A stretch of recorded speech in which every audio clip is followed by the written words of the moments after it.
Test subject D7, AKA Betsy, fear response study. Image number 1, French man on bicycle carrying baguettes. No visible reaction. Image number 2, sousaphone. Still no reaction. Okay.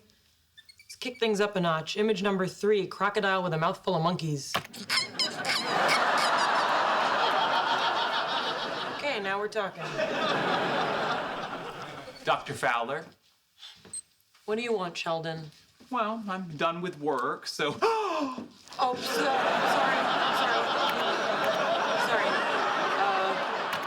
Better? Oh, baguettes. Yes, I like baguettes. What exactly are you doing? Determining baseline fear levels in capuchin monkeys by measuring their response to visual stimuli.